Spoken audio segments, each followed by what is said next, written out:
ભુજ ખાતે સ્વતંત્રતા પર્વની ઉજવણીના ભાગરૂપે હર ઘર તિરંગા હર ઘર સ્વચ્છતા થીમ પર ભવ્ય તિરંગા યાત્રાનું આયોજન કરવામાં આવ્યું હતું।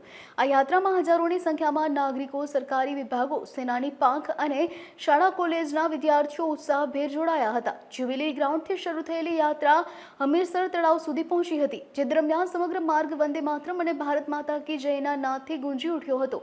આ યાત્રામાં 300 મીટર લાંબો તિરંગો સૌના આકર્ષણનું કેન્દ્ર બન્યો હતો। સાંસદ વિનોદ ચાવડા અને ધારાસભ્ય કેશુ પટેલ સહિતના મહાનુભાવોએ સ્વતંત્રતા સેનાનીઓના બલિદાનને યાદ કરીને દેશભક્તિનું મહત્વ સમજાવ્યું હતું। આ પ્રસંગે સ્વચ્છતાનો સંદેશ ફેલાવવા માટે જિલ્લા ગ્રામ વિકાસ એજન્સી દ્વારા 26 ઈ-રિક્ષાનું વિતરણ પણ કરવામાં આવ્યું હતું। આ ભવ્ય યાત્રામાં બાળકોએ ક્રાંતિવીરોના વેશ ધારણ કરીને અને રાષ્ટ્રપ્રેમના નારા લગાવીને વાતાવરણને રાષ્ટ્રીય ભક્તિમય બનાવ્યું હતું। આ કાર્યક્રમમાં અનેક પદાધિકારીઓ અને અધિકારીઓ ઉપસ્થિત રહ્યા હતા।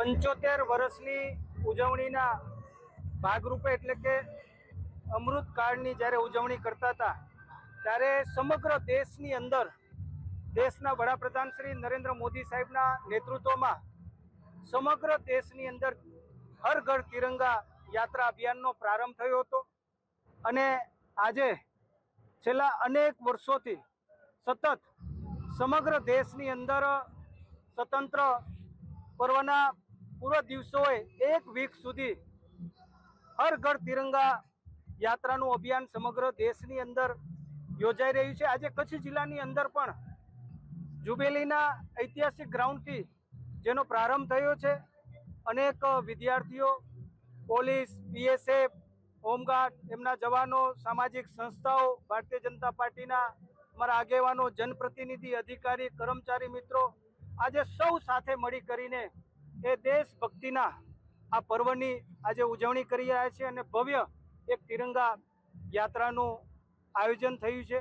આપણે બધા જાણીએ છીએ તિરંગો એટલે આપણી આન બાન અને શાન છે।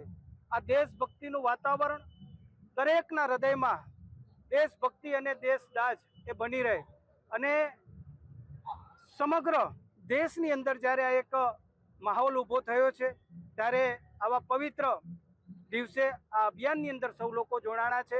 એમને ખૂબ ખૂબ મારી હૃદયપૂર્વકની હું શુભકામના અને શુભેચ્છા પાઠવું છું। ઓપરેશન સિંદૂર પછી આ પહેલી વખત રાષ્ટ્રીય પર્વની ઉજવણી કરી રહ્યા છીએ અને જે ઓપરેશન સિંદૂરની અંદર આપણા દેશના બહાદુર જવાનો જેણે આ ભવ્ય પરાક્રમ કરીને આપણા સૌનું ગૌરવ વધાર્યું છે અને એ ગૌરવના માનમાં આજે દેશની જનતા પણ તિરંગા સાથે તિરંગો આપણી આન અને બાન, આપણી શાન અને સૌ આપણા જે બહાદુર જવાનો છે એના માન અને સન્માનની અંદર પણ સૌ લોકો સાથે મળી કરીને આ કાર્યક્રમની અંદર જોડાણા છે।